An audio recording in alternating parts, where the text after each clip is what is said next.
One.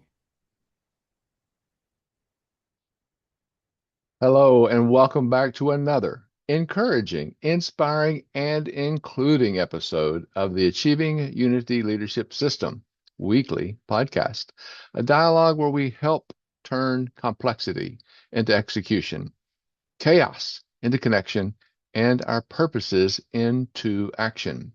I am your host, Mark Entrican, founder of the Achieving Unity Leadership System. It's available at www.achievingunity.com, which is dedicated to all leaders, personally and professionally, in improving their lives through encouraging, inspiring, and including others. EII. We must remember that unity is not a soft skill. It is a leadership discipline. Working together is what we all do, from relationships to corporations.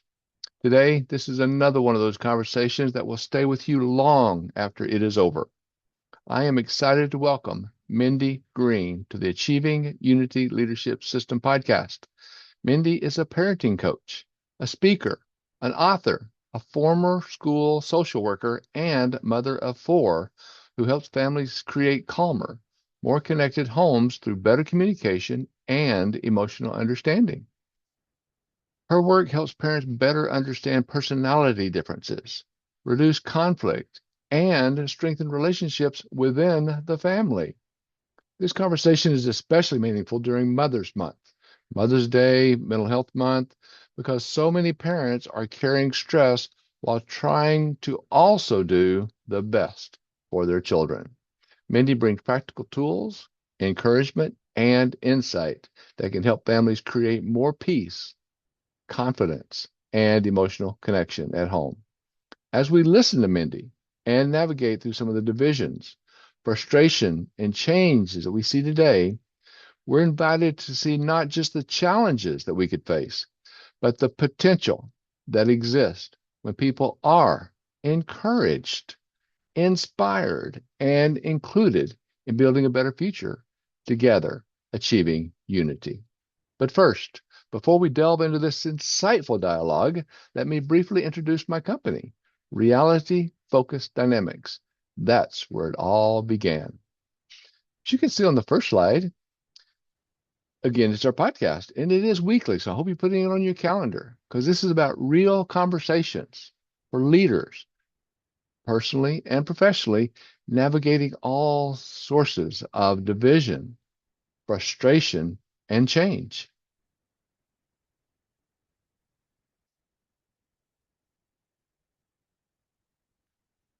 The way we're working today with so many things coming on, and one of the things we have with all the video and the visuals and AI and technology, leadership today sometimes feels harder than it should. Our disconnection is growing. We have more ways to communicate than ever before, even dreamed about. For many people, perceiving frustration is draining people, and it's draining the teams. It's draining some of the relationships. Some of our good intentions are colliding with real world pressure. So I mentioned over and over, we talk about unity and we think about, oh, that's sweet, that's nice, helping grandma out of the car, helping her across the street. No, it's more than that. In every relationship, the spouse, your spouse, my spouse, all of us, it is a leadership strategy for us in relationships as well as the largest corporations.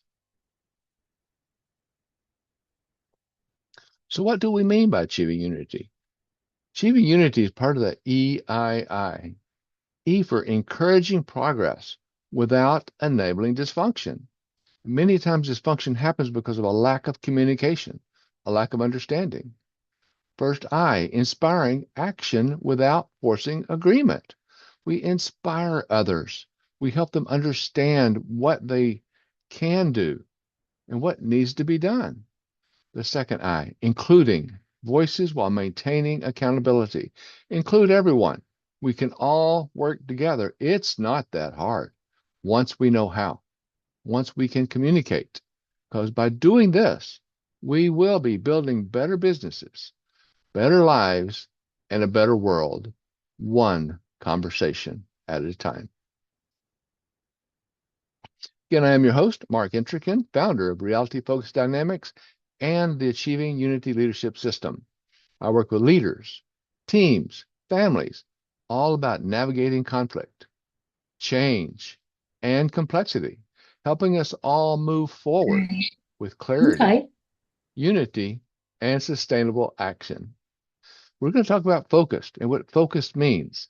That ability to facilitate on clear, unified, sustainable execution and delivery. Excuse me.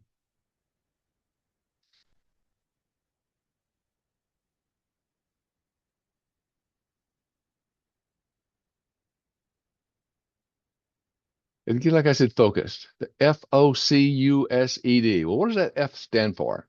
Facilitate or facilitating. It's an action word. Tough conversations that build trust. Anytime we're putting things together, when we facilitate an action or a meeting, we put those tough conversations together that can build trust. And we do that on common ground and shared purpose. That's the foundation because we want to be clear, clear communications, clear agreement so we all understand. When I say we are unified action across differences. We want to make sure that we're all working together, working in the same direction, and keep it sustainable so it continues on. We receive results that last because we get that through execution.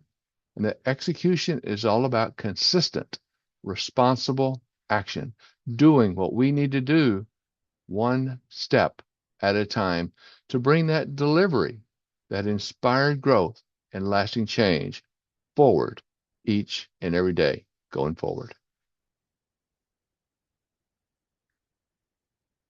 So I want you to contact us. Please give me a call.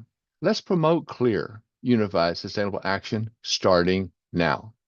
Reach out to explore my coaching, my courses, workshops, and speaking engagements to promote the unity leadership.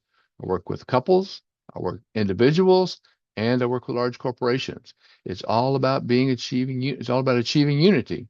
Call me 303 focused. That's 303-362-8733 because we will stay focused in achieving unity as the path to stronger relationships, inspired leadership, and lasting change.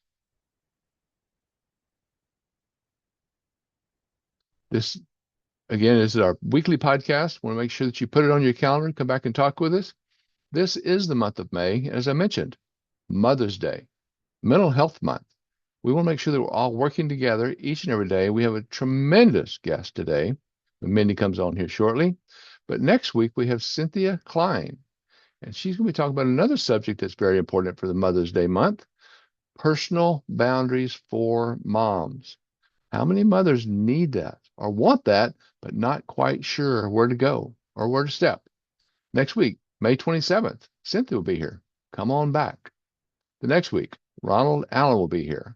Talk about mom into fathers, how we can work together better, a father's assets. And one of the biggest assets for a father is what? The wife. Let's find out how we can work that better, how those relationships come to better, how it's good for the mother to the father and the father to the mother, how relationships can work better, whether they're together or apart. Then the week next week after that, Nathan Johnson will be here. The Interaction Focused Family Institute, about being able to again communicate together. That interaction, that focused families working together. Again, please come back each and every week, and we are on YouTube. So once this one is completed today, in a couple of days by end of day Friday, first thing Saturday morning, come on back in, watch it again. Give me some feedback. I'd love to hear from you. While you're taking that coffee on Saturday morning, maybe that cup of tea, listen to it. Get back to us. We always want to communicate. Also, can't forget those QR codes. Please take a picture of this slide. This is my link.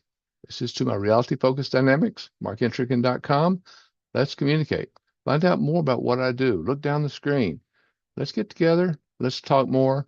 Let's communicate again, one step at a time, creating the solutions that we need for a better tomorrow.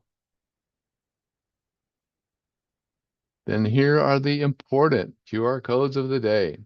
To learn more about Mindy Green, who is our guest today, that we're going to learn more about here in just a minute, there's our QR code on the left. If you want to connect with Mindy Green, use that QR code on the right. She's on Facebook.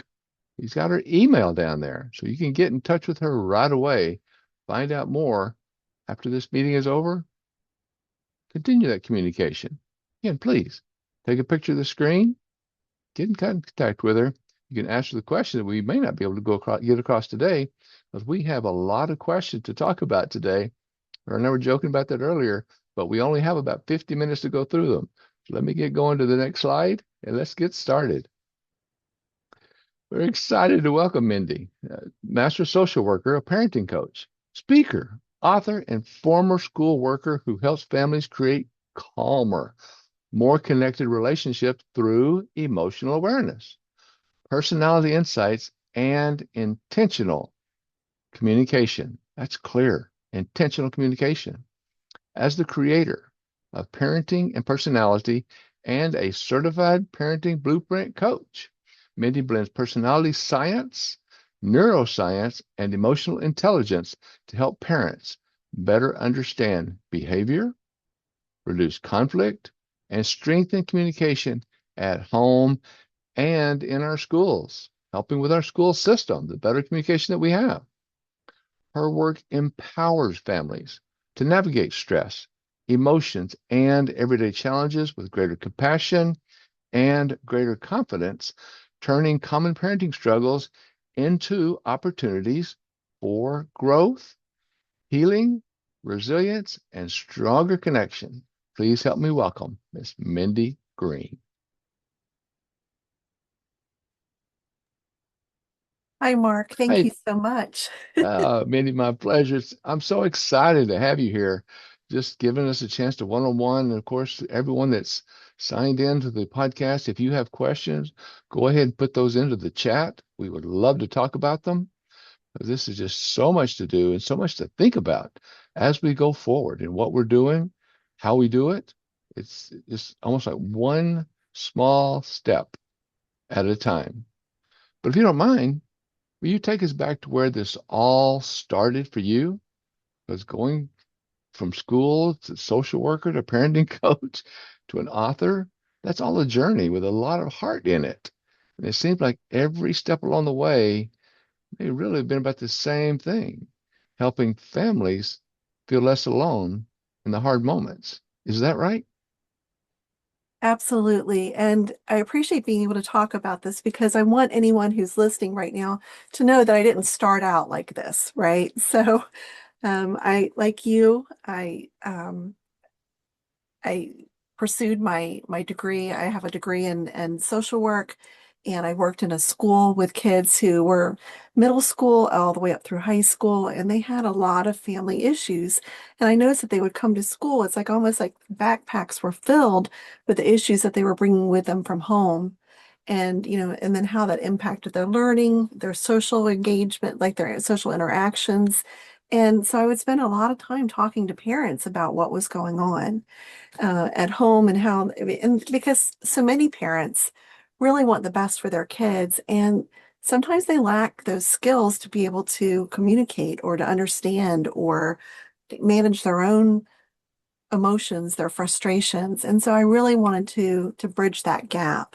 And so as my children grew and I was experiencing the same thing that they were through the different stages of their growth, from toddler to, those young children whose personalities are really starting to emerge to the tweens and teens. And now I have grown children.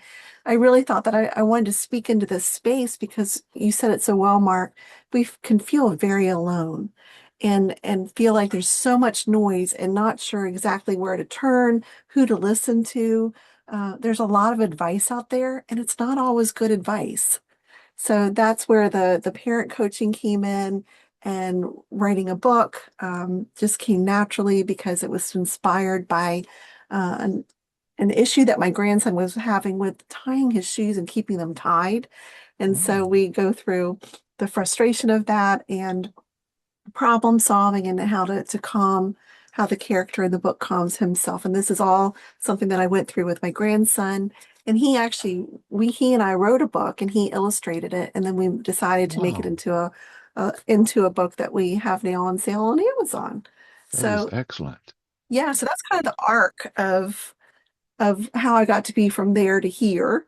And with a lot of heartfelt um, moments in between and conversations with myself about where I felt like I could best fit in and nurture families because I grew up in a family where family meant everything.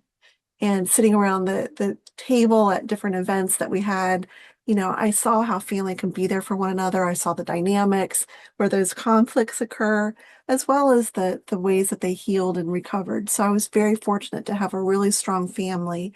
And I know that family is the foundation of everything that we do. That is beautiful. I'm glad you brought that up because there's a lot of times. Now, I'm the baby of five. I was the last one to come along. I was 5 years late. So for me growing up, I was always at the end of the line. Everybody else was doing things that I wanted to do and a little bit further back and always disappointed and but then yet always called spoiled. So there's different aspects of families and children and dealing with that and working with that. And I love that you bring that out. And you brought the term up earlier about the skills as parents. And one of the things that I try to stress so much is that definition because skills are about learning. A lot of us didn't have the chance. Our parents, less communication than we have today, they didn't have the chance to learn some of those things to be skillful, right? It's very true. And I often think of this, and for those of you out there too, I'm Generation X. So, there are a lot of little memes about us and things that we drank hose water and, came home when the street lights came on and things like that. And our parents didn't necessarily know where we were. And I would say from my experience, most of that was true. But I grew up on a farm, so they knew I was somewhere on the farm and just they didn't always have their eyes on me. And one of the things that I would say is that for my parents, you're right, Mark, they did not have the words even to articulate how they were feeling or what they were thinking. And, so when it came to me, when I was going through my emotional ups and downs of childhood, of tweens and teens and all of that, they would look at me rather puzzled because they weren't able to speak to that. And so a lot of times I was on my own, as were many of my friends, to figure out what it was that we were feeling. And so now we have a whole new generation of kids who are, I would say, much better and more adept at being able to say how they're feeling. And for those of us who didn't grow up that way, it can also be sometimes confusing about why we're spending so much time on emotions, but it's because we need to be here. We need to grasp what our kids are dealing with, what we're dealing with, and be able to work through that so we can build the Yes. skills to help them better communicate. I love what you're saying that to better communicate. So would you say that most parents who reach out to you are not struggling not because they do not love their children enough, but maybe more because no one ever handed any of us as a parent a real roadmap for understanding why their family communicates the way it does, or how that missing piece is almost never effort, but maybe awareness. I think you're right that it really is. Most of the parents are really, I think they're frustrated and they're confused because they don't know where to turn next. And as I said earlier, there's so much noise out there, and there's gentle parenting and conscious parenting and positive parenting. And you could probably fill in the blank for a million other names for things. But I think that in all of those, the thread that I see is really about connection and how do you best develop and maintain the relationship that you want with your kids. And so that's where parents are struggling because they come across a behavior and if we don't understand a behavior, we can become easily offended by it. And so that's where I help the parents to break down like what the personalities are that are involved in this dynamic and this interaction. Because again, they can get frustrated and annoyed Mhm. because their kids don't listen and they want to constantly put in their opinion about things. And we didn't grow up that way. We were seen but not heard. And so they don't know what to replace that with. That is so true. And as you mentioned, there's so much communication in some ways. Let me change that. It's not as much communication. There's so much information out there in the world today from Facebooks and the LinkedIn's and all of the other social media. And Johnny says this and Janie says that and Susie says this and Sammy says that. And sometimes we know a lot of the information's incorrect, but what if the child says, Mommy, Daddy, but no, I heard this and this is what I read. What do we do with that kind of communication? So I think that it's important to meet your child where they're at. And so sometimes we think when our kids are asking, like if you have a 7 or 8 year old and they're asking a question about I'm just going to say the universe, or stars or something, and you know, meet them where they're at and think about, well, what does a 7 or 8 year old probably want to know about the stars? And then you can tailor your answer to that. It's a little different. Like if they're when they're older, because then you're going to change the type of conversation that you have with them. But again, it's like knowing that they're probably not going to want to know the intricacies of how stars are made and all that, or a more personalized example would be like death. If you've had a pet die or you've had a family member die, and they may be wondering, well, what happens when someone dies? Why won't we see grandma or Barney or cat anymore and things like that? So it's really looking at what is it that they need to know about that moment, not ignoring it or avoiding it, but also not giving too much information. I like what you're saying. And that point of what you're saying, asking them a little bit. Go ahead when they ask the question, give them something back, but then ask them, well, what do you know about the universe? I even mentioned that, well, there's a new planet coming up. We didn't even know that this planet exists or that star existed when I was growing up. And this is what I hear about you. What do you think about that? Is that what you're talking about? Open up their mind to say, yes, the world is changing and we need to grow with it and learn more about it, right? Yes, and what I love about what you just said too, it's having those conversations and realizing that we're not going to have all the answers, and that's okay. Our kids aren't looking for us to be an encyclopedia.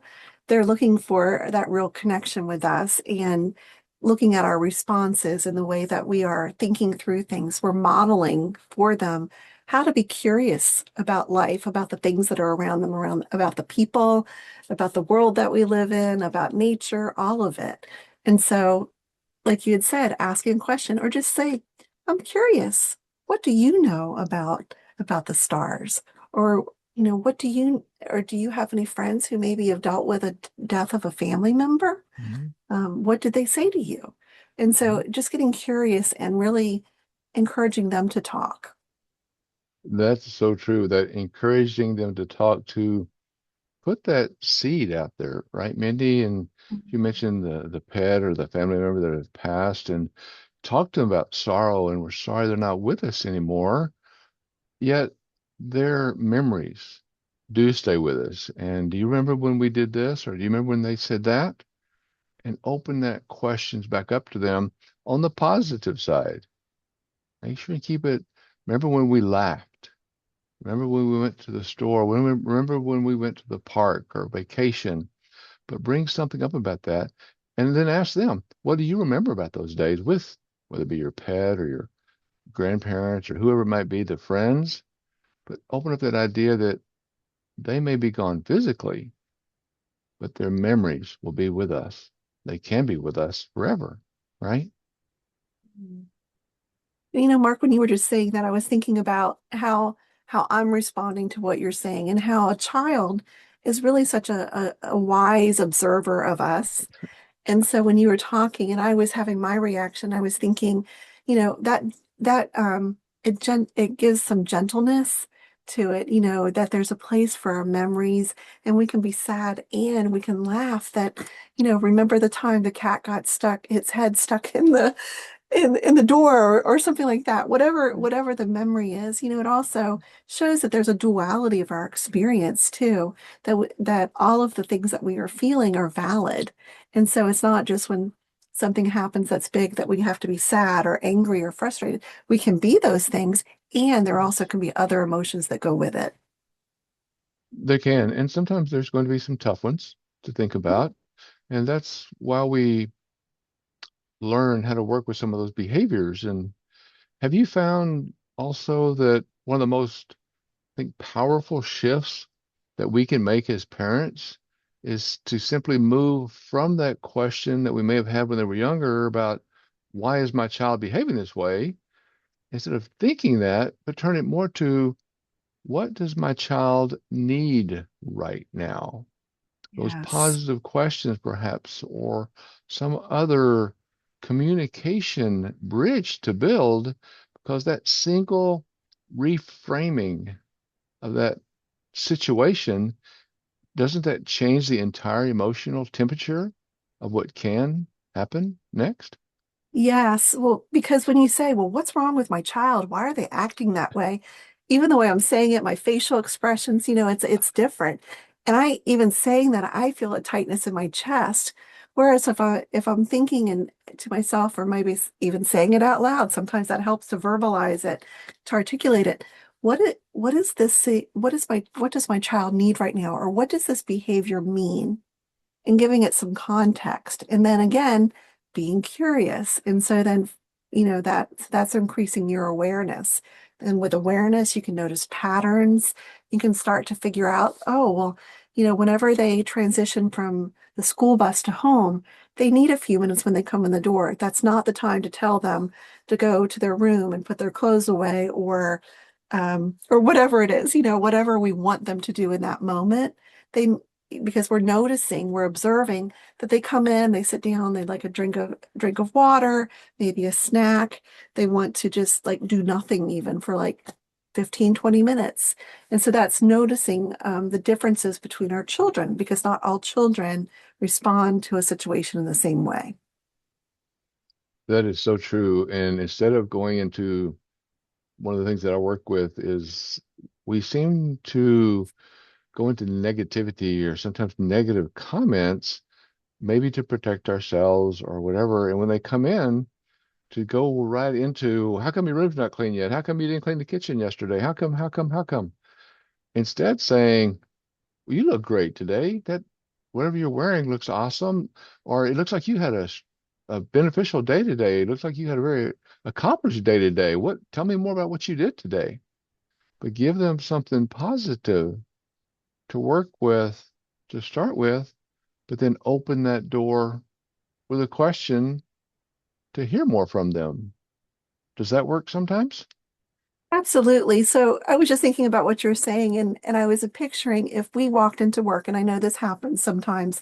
We walk into work and we're greeted by our fellow employees or a boss or someone, and they're automatically bringing a problem to us. How do you feel? You're like, oh, okay, I'm off. I have to hit the ground running here. And so our kids, we have to remember that they are spending their day at school is long. And they are going through a lot of different changes throughout the day. They're going from subject to subject, and their brains are tired. It takes a lot of energy to get through the day for our kids and for us.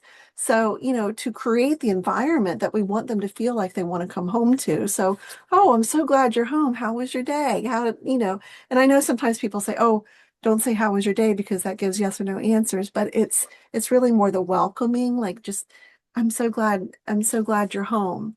Or if you're picking them up at school, oh, I'm so glad to see you. How was your day? And then it's reciprocal too, because you're not just asking them, you're also sharing something about your day. It took me a little longer in traffic today, and I'm glad though, because there was an accident and it would have taken more time to do that. Or today I had a client and we worked on this. So it's the reciprocity, which shows that communication goes both ways, that you're not just asking something of them, but you're also giving. I like what you said also about the yes or no questions, because that creates and from the way I preach and teach and speak is that sometimes creates a boundary in itself.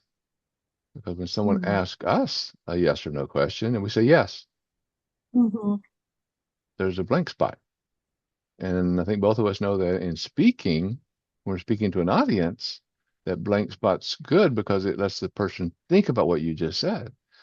But when you're asking someone a direct question and they don't have that opportunity to, or they don't feel that that question was anything more than yes or no, that blank spot can be almost a fence in some ways that builds a challenge to take that next step. Did you have a good day? Right. Yes. And if you don't come back with, how was it? What parts of your day was best? If you don't come back with another question, that can kind of dig a hole too, maybe even a trench, couldn't it? Mm, definitely. And, and so I did say in my example, how was your day? And I guess one of the things that I was thinking is it's also the tone with which we deliver it. And even if we get a yes or no, we can then fill that space afterwards with, I remember you said you were going to have your spelling test today, or, that you had been writing your paper and you needed to hand it in today. How did it go? How are you feeling about it?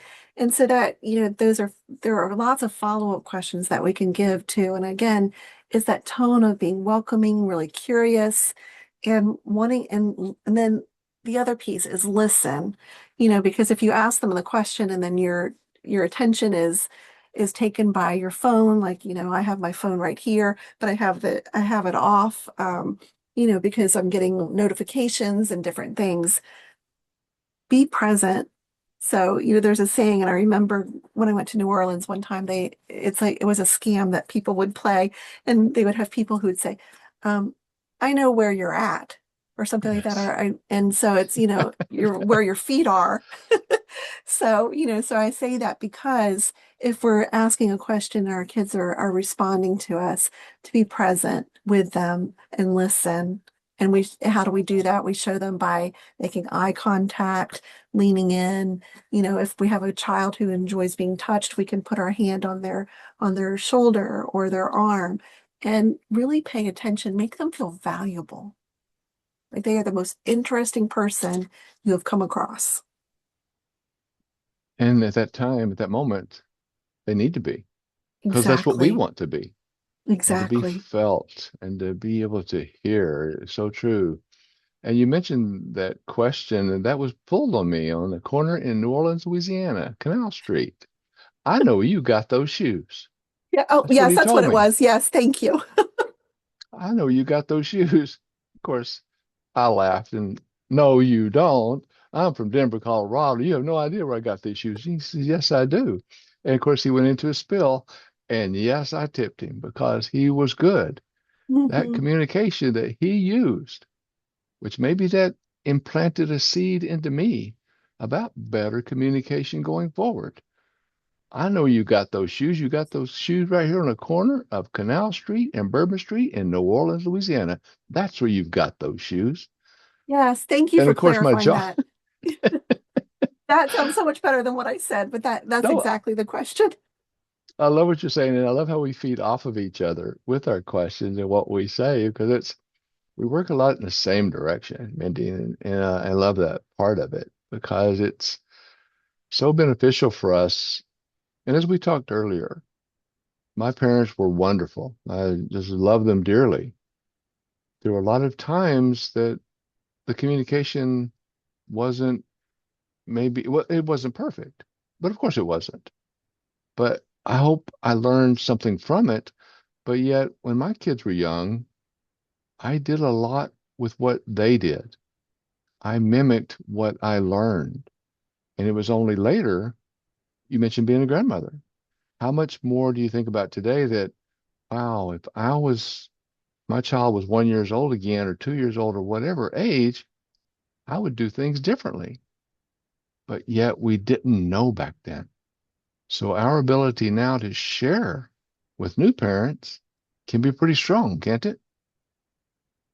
Absolutely. And, I think that one of the things I'm noticing now as a parent, as a grandparent, and a parent of a child who has children, is that I am so impressed with the way that both of my daughters interact with their kids.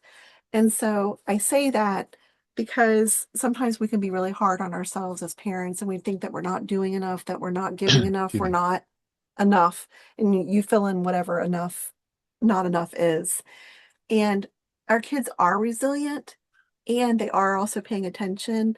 And so my prayer oftentimes when I was raising them and I knew that I had made a mistake, I didn't listen as well as I could have, or I jumped to a conclusion, or I raised my voice, or whatever it was at the time, that I would say my prayer would be, Lord, please allow them to grow up as healthy, well-functioning, loving adults in spite of me, in spite of my mistakes. And so, and just I'm living that now because I see how loving they are toward their kids. And they're so far beyond what I was at their ages. And I think, and I will say that my husband and I worked really hard to do things differently, and to fill in some of the gaps that we had. And yet at the same time, we can't be held responsible for things that we didn't know. Right. Maya Angelou has a quote, and I meant to write this down, but basically she said, once you know better, do better. And and so that's what I would say to all the parents out there, or leaders, in your companies, that it is about that skill building. And once you are aware that there is a gap, that there you can always learn and grow. We're never too old to do that. And I just think about my own grandmother who was 89. And so she was wanting to learn a new language. And so she started, taking, I think it was Duolingo at the time, or something similar to that. And so she would listen to that, and she really enjoyed it. And so she was learning a different language. And did she become proficient? No, but it was something that she looked forward to each day, is having that next lesson. So don't give up hope. Never give up hope. That's true. And always try to find that positive because helping someone else or being positive to someone else doesn't hurt us at all. Giving someone else a compliment doesn't make us any less. Giving someone else a compliment can build us both, build all of us and everyone that's listening. That's part of that harmony. And as I talk about that, if you don't mind, I'll ask you a question. Maybe can you speak to what harmony at home means to you? And because it seems that many families, harmony gets confused with silence, compliance, or everyone just getting along on the surface. And that I think your version of harmony is something much more real and much more harder to fake, isn't it? Yes, I love this question because I was thinking about the title that I sent in for the podcast. It's creating the happy harmonious home that you've always wanted. And for me, harmony is something different. And what that looks like is that you can work, that there's teamwork at home. And it's the give and take that goes with the ebbs and flows of a relationship. And so I think about this with my husband and the families that I work with. And some days I show up differently. My capacity is different, my ability to handle things is different. And that's where my husband comes in. And he's able to, to step in and deal with whatever it is that we have going on in the moment, so we can draw from one another our strengths, and also know that we can rest in that too. And I know that for some of our listeners, and viewers, they may not have a partner to do that, and I know that that can be a tricky situation. And so what I would say is that you're not looking for your home to be without any conflict, but it's how you approach it. And I find that humor often helps, being able to reframe things in a positive way for our kids. If we haven't been able to do that, gosh, I don't know about you, Mark, but I apologized a lot to my kids, and I say, I didn't handle that well. So it's that repair and restoration that you do afterwards. And those things are so meaningful because we're modeling, how when we don't do things so well, and then how do we repair it afterwards, and also the value that we place on the relationship that we have with our kids. And those are the lessons that they won't forget. the humility that it takes to come back and say, I didn't handle that well. This is what I wish I would have done. And then ask them some questions too. And that makes such a huge difference. So that's the harmony, being in touch with ourselves and also with our kids. I so agree with you. And I like the way you put that repair and help people. You can't just keep saying, I'm sorry all the time. I'm sorry here, I'm sorry there, I'm sorry, I'm sorry. It becomes redundant and those words lose value. Matter of fact, they take value away from the situation. So if you do that repair and that restore, Mindy, like you're talking about, that we're not talking about making the world perfect by any means, are we? Mm-mm. We're No, not at all. we're talking about, okay, I did that wrong. I messed up. But here's what I'm going to do or what I'm not going to do in the future because Mhm. I've learned from it. I see it. I didn't think about it at the time. And as we mentioned earlier, it's the skills that we have today are what we learned from yesterday. And until we Exactly. learn them, we're probably not going to know what to do with them, are we? Yes, you don't know what you don't know until you know it. And I often hear that and I think, gosh, that is so true, isn't it? That and this is where I liked when on one of your slides you talked about accountability. And so the repair and the restoration are the accountability piece. And I think that that's so often what is missed when we are apologizing. Because if you have someone say quickly, I'm sorry, but then they move on and there's never a way to be able to process with them. And it doesn't have to take a long time. We're not talking about, self-flagellation here or anything like that, but it's really about being able to admit that you didn't do something well and then say what would you do differently next time. So and then also checking in on your spouse or your child or whoever it is that you need to make that repair with and find out how they're feeling too, because I think that that's really important.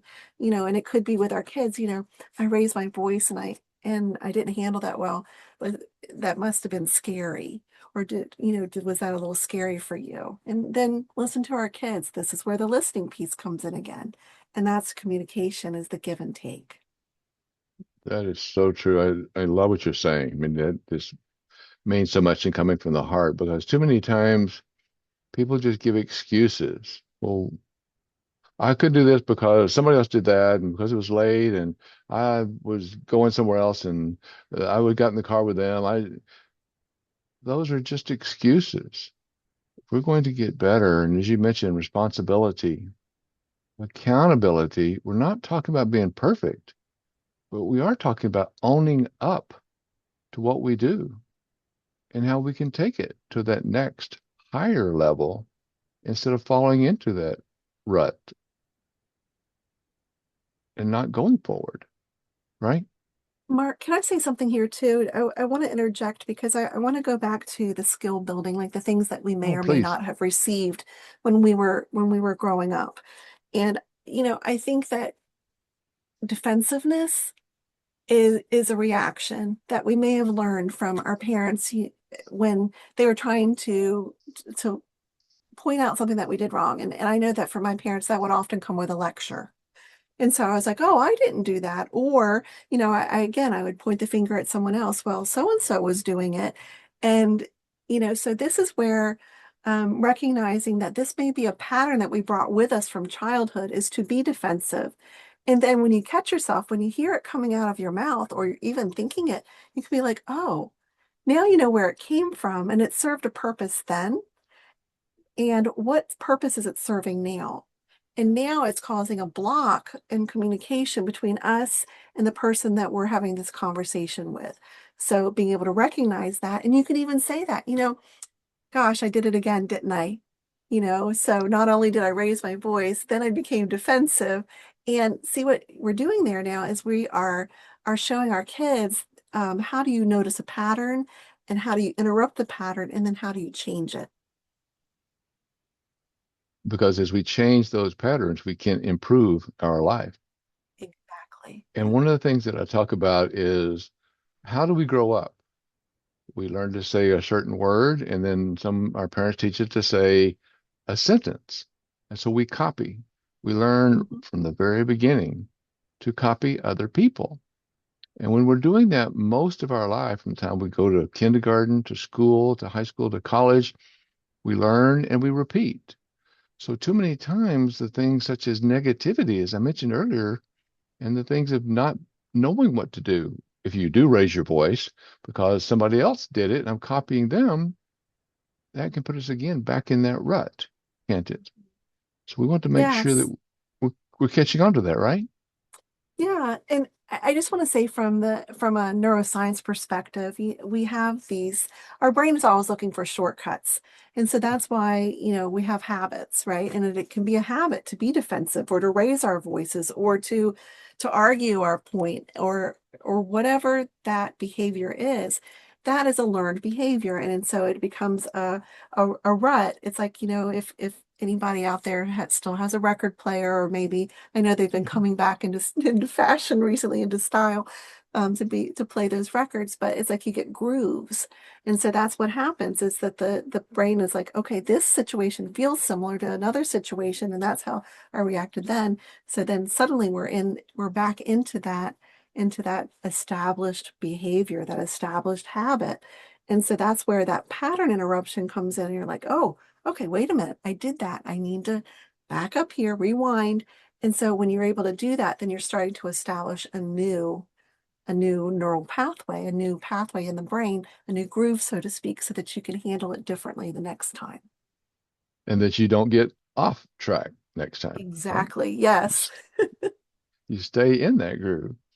Well, quickly, just changing subject just a little bit, but I'm very interested.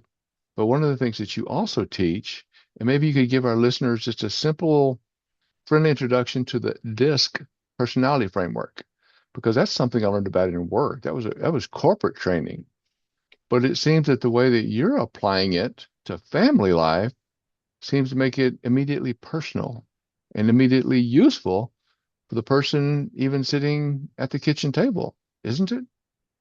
Oh, yes. And I love the DISC framework. It's a behavioral framework, and you're right, Mark, that it's often used in the corporate world. And it's a way for, employers and leaders in the company to know what their own personality traits are, and then those of their employees or their coworkers, and then how do we build the strength in those connections that we have with them? What are their emotional needs, their communication styles, their learning styles? And so the particular framework that I use has been adapted to look at families and the dynamics there. So what I love about DISC is that it's so simple because really you're only looking at four different types of personalities. And I will say that typically we are a mix of these different personality types, but we do have generally one that is strong. So the D in DISC stands for dominant or decisive or determined. These are the folks who look like they're natural born leaders because they know what they want and how they're going to get it, and they are on track, and they're, and so they can sometimes though be abrupt because they know what they want and they are go-getters. And so then we have the eyes, and eyes are inspiring. And I have a son who's like this, and I call him the Pied Piper of people. He is outgoing. He is a natural leader in the sense that he's very charismatic. When he was growing up, I never knew who all we would have over at our house because he gathered people and he brought them here. Wow. And, they're fun loving, and also they can be impulsive. And so for someone who's impulsive, they're going to need some boundaries, and you have to respect how they take those though. And then the next type is S, which stands for supportive. And supportive types, they are like the people in the world who are, can't we all just get along? They are all about their people, wanting everybody to get along. They are really the harmony seekers and the peacekeepers. And so for them, sometimes what happens though is they can be stuck in people pleasing. So if you have a child like this, you have to be careful because they'll go all in on something, and then they're so sensitive that it's hard for them to get themselves out of it. So they need some extra support there. And then the C is cautious. And the cautious types, I think, sometimes get a little bit of a bad rap. And I think sometimes of engineers, because engineers can be very factual. They're just the facts, ma'am. And they really like Yeah. to be able to dig into information. They are a little bit cautious when it comes to making decisions, and a little bit they can appear aloof. And that is because they just need the information so that they can think through things and have a strategy and a plan. So if you have a child, or if you're that cautious type, then organization is going to be your friend. Being able to give that person expectations, like, or know what to expect, because that a schedule is going to be helpful for them, so that they can maybe have a checklist. Things like that are going to be super helpful for having someone like that in your family or with you. And then recognizing that not all the other types like to have checklists. An I is going to Mhm. fly by their seat of their pants.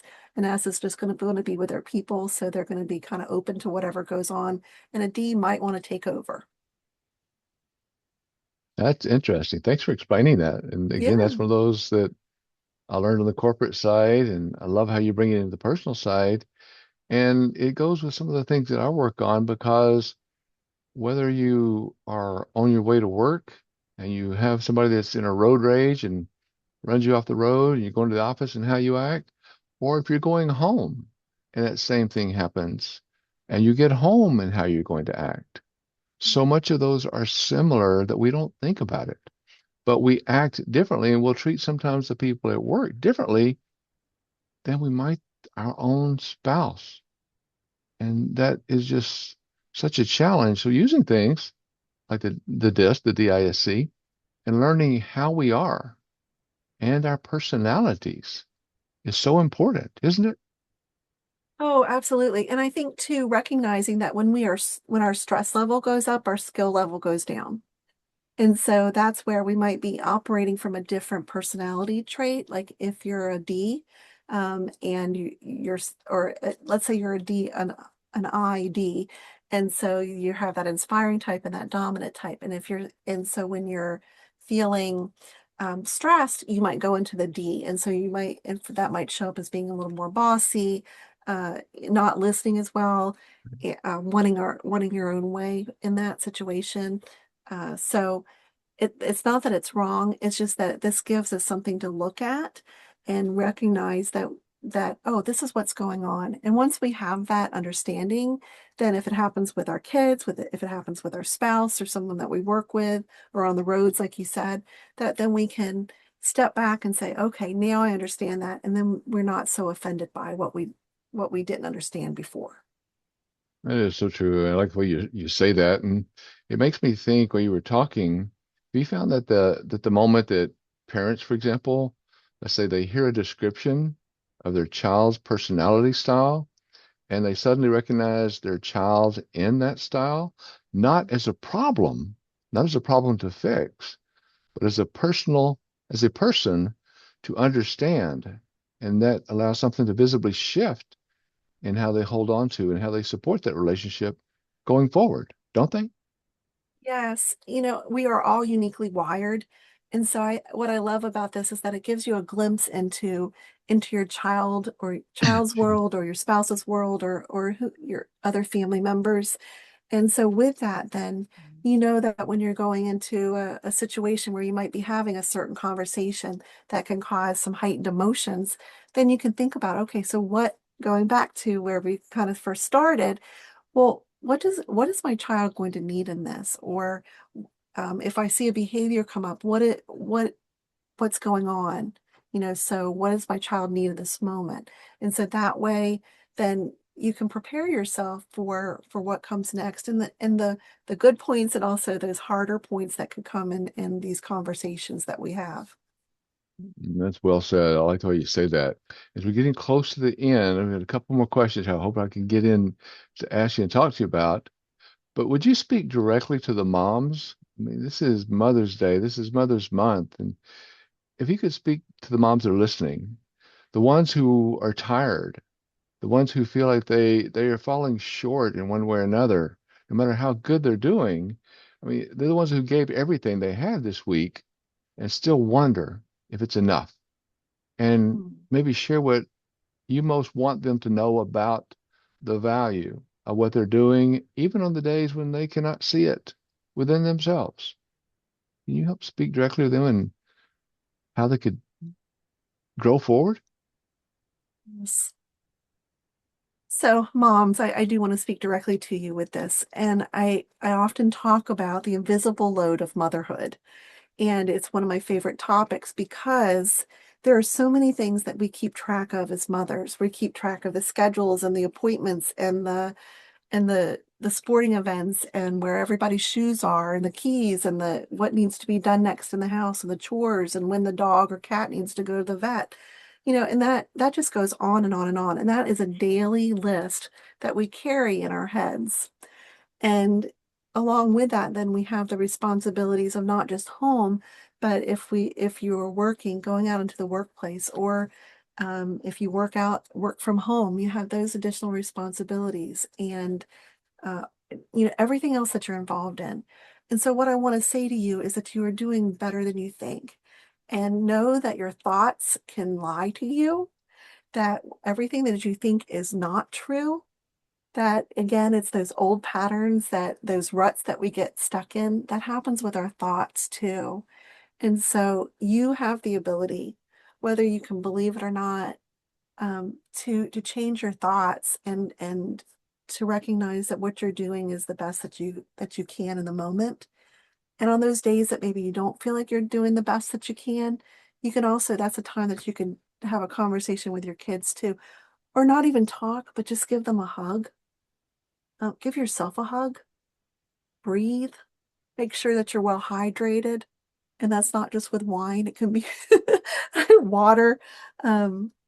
Just take good care of yourself and know that by you showing up, you are doing hard work and the most important work that you'll ever do. Huge challenge, and thank you. And that is so true. All right, last, and maybe it's a two-part question, but I want to hear just quickly, and for our audience, let's hear about Sammy's super stretchy shoelaces. And if there's one thing you would invite every parent or caregiver listening today to do this week, how could you relate that to Sammy, your book, and what they can do this week going forward? Hmm. So Sammy's Super Stretchy Shoelaces is this wonderful little adventure book about Sammy and his shoelaces. And there's a surprise ending that I won't give away. But one of the things that Sammy learns through this is how to how to problem solve, how to handle his frustration. And when I talk about stretchy, it's not just his shoelaces that are stretching, but he's stretching in his abilities to and his capacity to understand and to problem solve. So what I would say to everyone who's listening today, that you and this week, just pick one area that you could maybe up level, one little skill. It could even be something as easy as just putting your shoes next to the door that you're going to wear out. And so that gives you a little bit of a head, um, you know, the opportunity to be a little bit more prepared, or have your kids' backpacks ready to go the night before. Whatever it is that's going to give you a little bit more peace in the morning to get out the door. That's an easy one to try and do. Yeah, so there are lots of little tiny things that you can do that will make a difference because we often hear, and I don't know if everyone's heard this or not, but small hinges swing big doors. So that means that one little change can make a huge difference. So true, Mindy. And I love that in your book about the shoelaces. And it's available online, right? Yep, it's available on Amazon and there's a hardback as well as the paperback. And in the back of it, there is a section for parents about the how to problem solve with our kids, and then also some breathing activities that can help our kids as well to be able to go from that reaction brain to the thinking brain, which also helps us. It does. Thank you so much. I'm sorry I was a little bit late today, a bit long, but it was just wonderful question. Mindy, thank you for sharing your heart, your experience, that practical wisdom that you have with us today, because your message reminds us that parenting is not about perfection, but about understanding connection and continuing to grow together as families. Conversations Like this helps parents feel supported, encouraged, and less alone. We truly appreciate the work that you do and you're doing to strengthen communication, emotion, awareness, and resilience within families. Thank you for being a valued guest on the Achieving Unity Leadership System podcast and for helping us continue encouraging, inspiring, and including others while working toward that achieving unity together. So, as we close today's conversation, one thing becomes clear: real change happens when people come together with purpose and when vision meets action. So, thank you, Mindy, for helping us continue turning that pain into purpose in what we do each and every day and changing that disconnection into unity. Because as Mindy spoke to us today, if you want to go deeper with Mindy, connect with her and on her website, LinkedIn, Instagram, and Facebook. I hope you took a picture of the slide earlier with Mindy's QR codes. If not, this full podcast will be available on YouTube / Mark Intrican before the close of business on Friday. So like I mentioned earlier, Saturday morning, wake up, get back out there, watch it again, give us feedback, listen, learn, help us learn. So thank you all. Thank you, Mindy, for your message, for helping us understand that when leaders and parents discuss parenting, personality differences, and emotional awareness, they create calmer, more connected families as they align purpose, people, and execution. Again, personally and professionally. So the results follow. Mindy, thank you again. Sorry we're a little bit late, but helping us become more in alignment and the intuition, real and practical and achievable. So, Mindy, do you have any last word or comment before we close? Again, I just would like to say that our kids aren't looking for perfection, they're looking for presence. And so if some days all you can do is show up, you're doing a lot better than you could ever imagine. There's so many that don't. That is so true, Mindy. Thank you so much. So as Achieving Unity continues to resonate with you, please also follow that feeling. Reach out, connect with me at www.achievingunity.com, www.markintrican.com, or call me 303-362-8733, which I hope you will remember is 303 focused on your phone keypad. So until next time, I am Mark Intrican with the Achieving Unity Leadership System, reminding you that life is truly what we make it. Let us help everyone around us feel seen, feel heard, and supported in everyday moments that truly matter and make life awesome together in unity. Hope to see you all again next week with our next step in remembering unity is not a soft skill. It is truly a leadership discipline. Till then, cheers.